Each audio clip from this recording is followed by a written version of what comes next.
Everyone, hope you're doing well. Today on Collection Lessons, I want to talk about procrastination. Everything I say is chosen anything advice. This is part of my Collection Lesson series, and let's get going. So when I talk about procrastination, everyone knows what procrastination is. It's when you delay something, because you don't want to do it, or you don't want to whatever.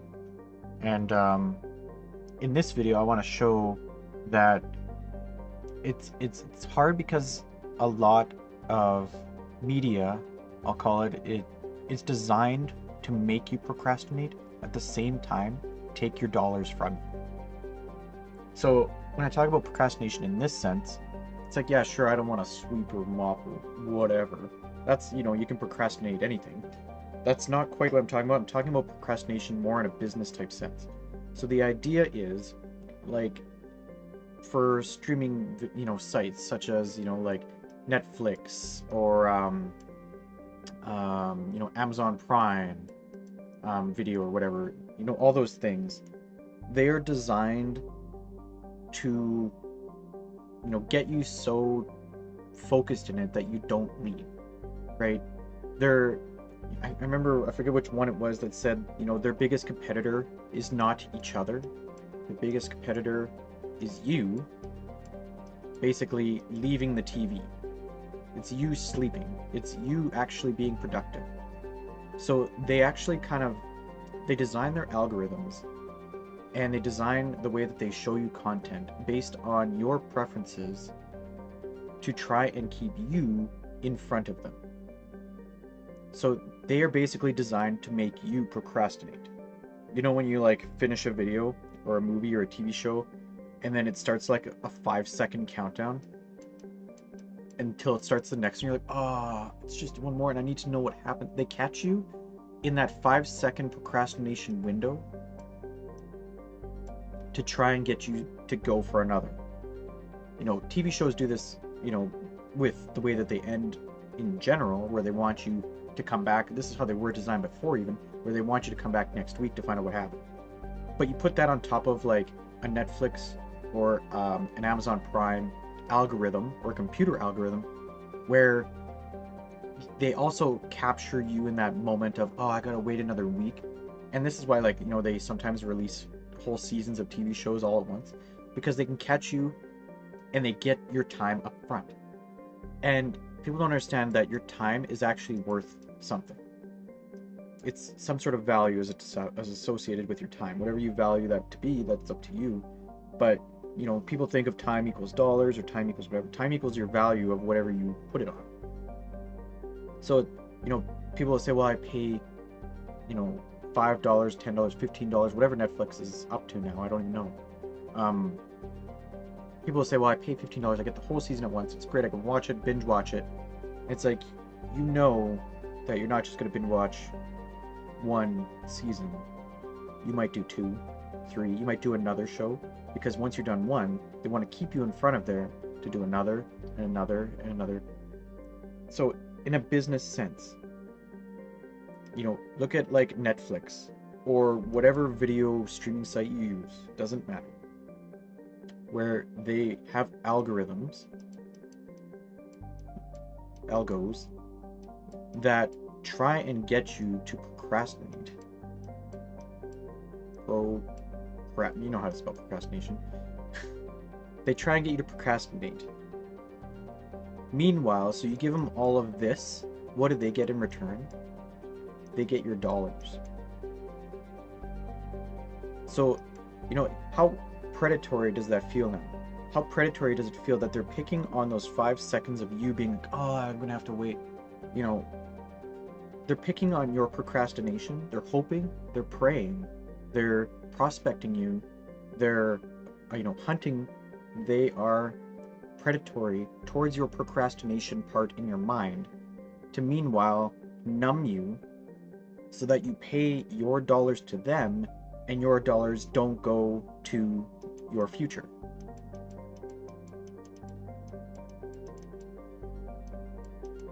So they hope to aim for your procrastinations, that you pay them money to numb you even further, to procrastinate something even further. And when I talk about procrastination, I'm not talking about the sweeping and the mopping.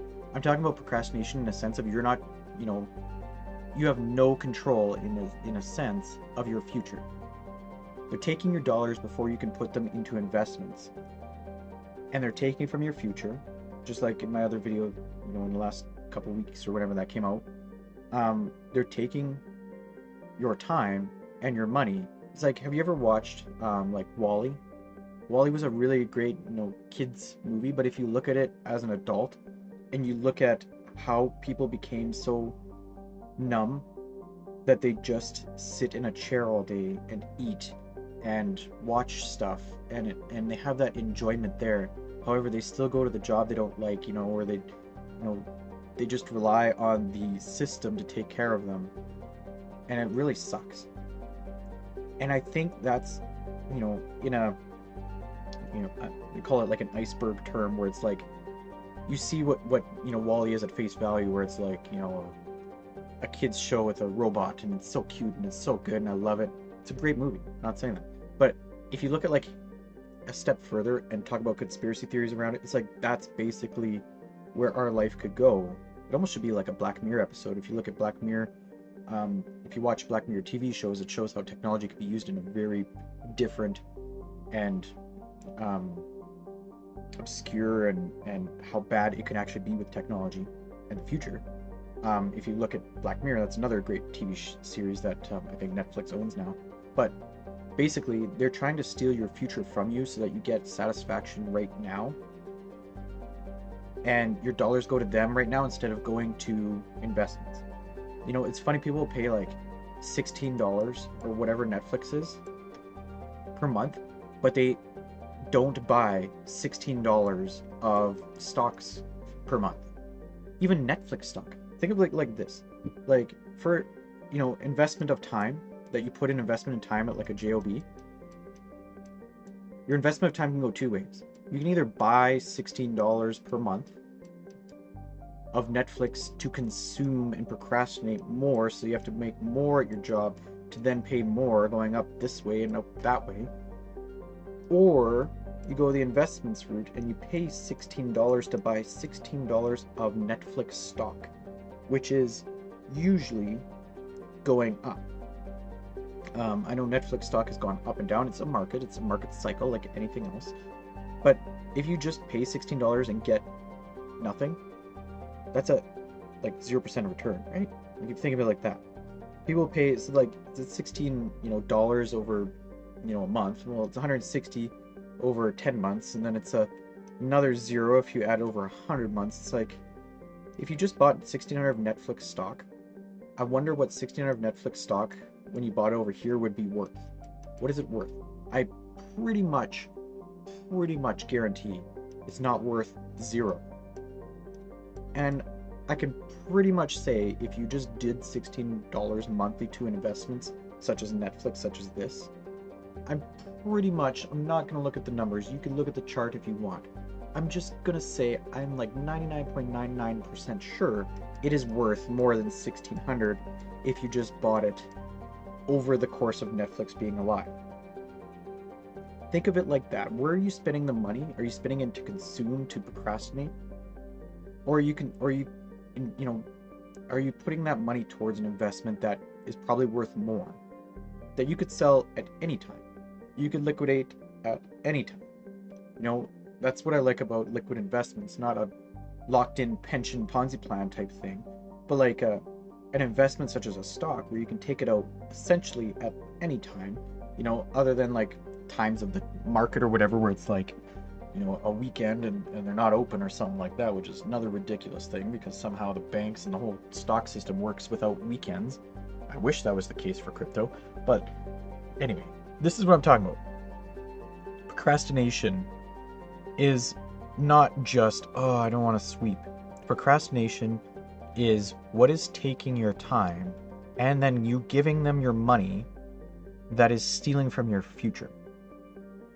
And that's where video sites, like streaming sites, I'm not saying that, they're necessarily bad, but they really prey and they're really, really predatory on your dollars and your time because they're looking for you to procrastinate. They're looking for you to numb yourself. So, I wanted to share that in this video. This is procrastination in another sense. Anyway, another thing actually I wanted to say in this video before I close her out. How do you get over procrastination? well, first of all, you look for these predatory type things, but you want to make the three kind of ways that I kind of get out of it is you want to make goals.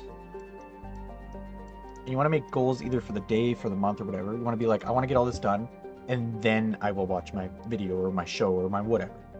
That's how you kind of get back on the path. Because, like, if this is the path, and you're, like, up here and you're just procrastinating for days watching TV shows, not doing anything with your life like that, you need to get back down to here, back on the path that you were going in life that actually has a future. You need to come down to reality type thing, right? One is making goals. That kind of directs the path. Say, I need to get at least something done today, something productive, before I can watch my show. The second thing is use them as a reward. If you don't make your goal, if you don't make your goal, you don't get the reward of it. So then it kind of like even ties you even further back to reality. This is like virtual reality, and this is reality. And virtual reality not being like a VR headset, but like a virtual like environment where you're just numb to death. You want to get off that path that takes you to nowhere. You want to get on this path, and you want to reward yourself. You don't make the goal, you don't reward yourself. The third thing I like to do every morning is pump up and jam out. That's why I made, my concentration, Chris videos. If you want to look for those, I have one right now that is gaming edition. It has lots of video game music and such that I create on loop. And then the other one is a bardcore edition, which is just kind of like get you going and in the mood, and there's no words to that or those types of concentration videos. I have more coming out in the future. But jam out. If that's what gets you motivated, when you wake up, just crank the music, whatever your favorite jam is, and just feel like you want to do something for the day. Just accomplish it. Just do it. Like that type of thing. And lastly, if it doesn't work like that, like I've found even like looking for a house. Like I want to buy a house in cash here in like the next 5-10 years, whenever that may be. Like a good family home that's going to stay with my lineage forever. I look for that and I'm like, oh, an acreage, it's 800K right now. That's so good. Like it's amazing. It's not about the price, but it's like just thinking, I'm going to enjoy that house. That house is going to be, a blessing. It's not going to be a curse, especially if you pay for it in cash. It's like then you got a lot of money movement that you can easily, fix things when you need to or whatever. But like that gets me motivated. That gets me pushed. I said I'm going to do this today. I'm going to do it for that future house. That could be in 5-10 years. You got to look long term. You got to think long term. You got to get there. It's a goal. It's a dream. Keep it going. You got to have that motive. You got to have that push, that drive that my friend said is a drive. You need that drive. If you don't have that drive, you'll live, you'll be in virtual land. You live in la la land, and you'll just go like this, and you'll be gone, and your future is still here that you never went to. You never came back to the future line. You never came back to reality, and then you just trade your time for dollars for the rest of your life and never retire. And hopefully, the Canadian pension plan, whatever those types of Ponzi plans are, can hold you when you're in the future. But anyway, that's what I wanted to share with procrastination. Think of it in a different type of sense. How to get out of it. Need to stay back in reality. Hope you guys do well. Thanks, and talk soon.